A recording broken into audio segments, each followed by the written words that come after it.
G'day mates, Easter here and welcome to another month of spooks. And today I am dressed up as a little bit spookier than usual. If you haven't tell, I have been to another dimension lately. And this is indeed the least popular anime.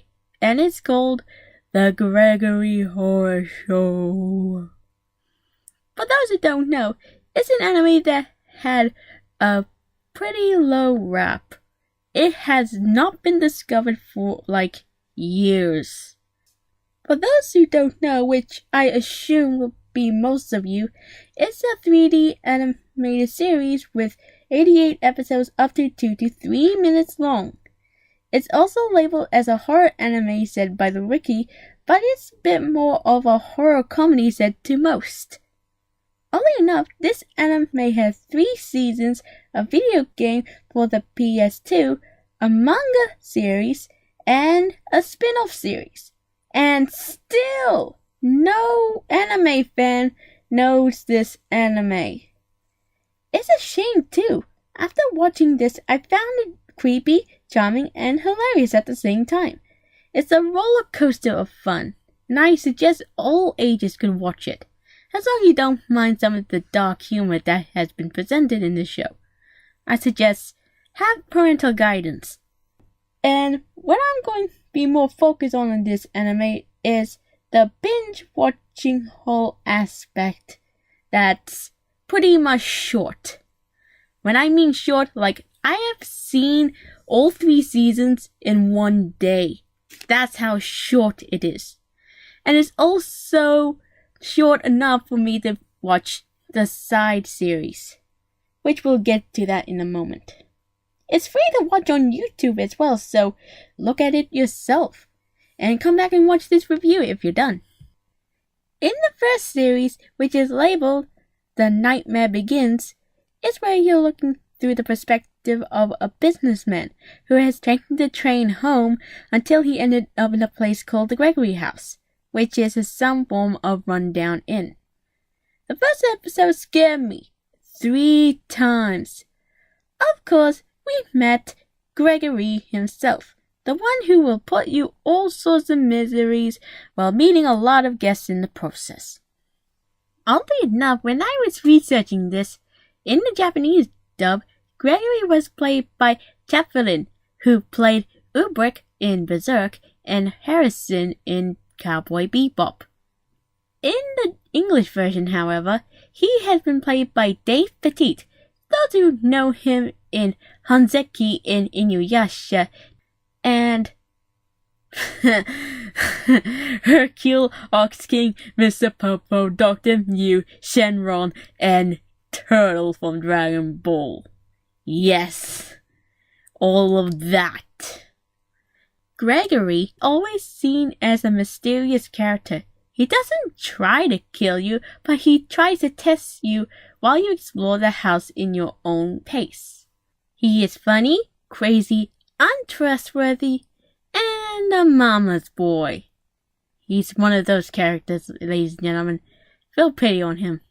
The best way to describe Gregory is a lazy Freddy Krueger. And heck, he's even wearing the shirt. As we go through the series, we meet some odd but interesting characters, like the chef, roulette boy, and the poor dog who is unfortunately have a massive headache. I wonder why. Well, that's mostly just to name a few characters from what I just mentioned.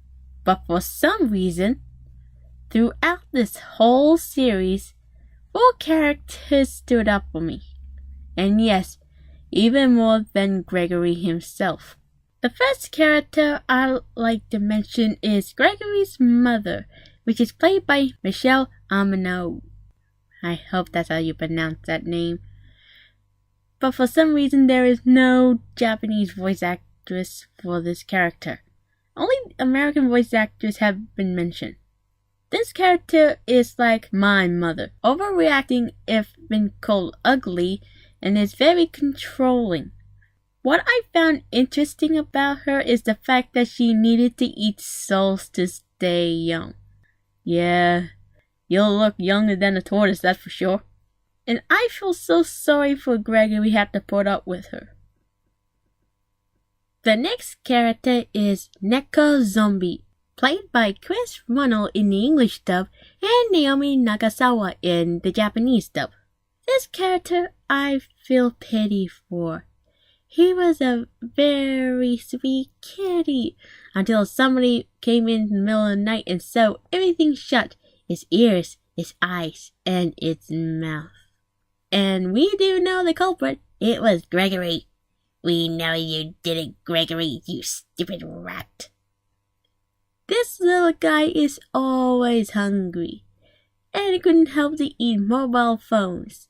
And to be here to say, he always tries to help you escape, giving you a second chance in life.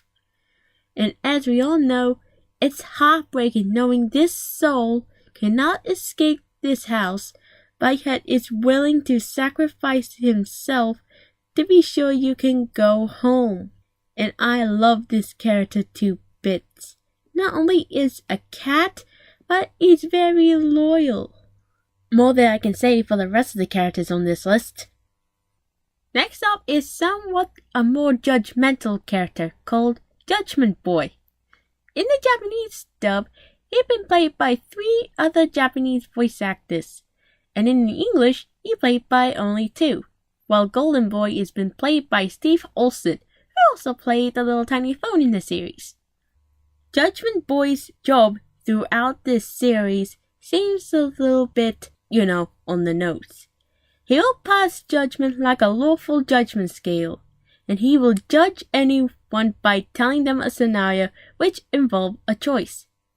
Answer dishonestly, and the heart will fall to the floor, and he will tell you the scenario you didn't choose, and say you have to live with it for the rest of your life. How harsh is that? The way you can indicate that he's nearby is by listening to his song. Do you know who I am? They call me Judgment Boy. And now, there's my least favorite character in the whole series. And her name is Catherine, played by Eleanor Holt in the English dub, Ayana Inoue, and Minako Ichiki in the Japanese dub. Don't know why she needs 2 voice actors, but not because that she's a nurse and that she's a reptile, it's because that she's carrying a huge syringe. How can she carry that thing? And you know what? I would rather have a toothpick under my toe and kick a fool really hard than to have her near me sucking the life out of me with that syringe. A lot of people believe that she has hemophilia, which is a sexual attraction to blood. Well, that may explain a lot of the fan art of her. And for some reason, she's the one that gets the spin-off series. Okay, let's just move on before I get nightmares from her. I won't spoil the whole series in case you want to go watch it and you're just listening to this review. It gets more in depth on how the world works.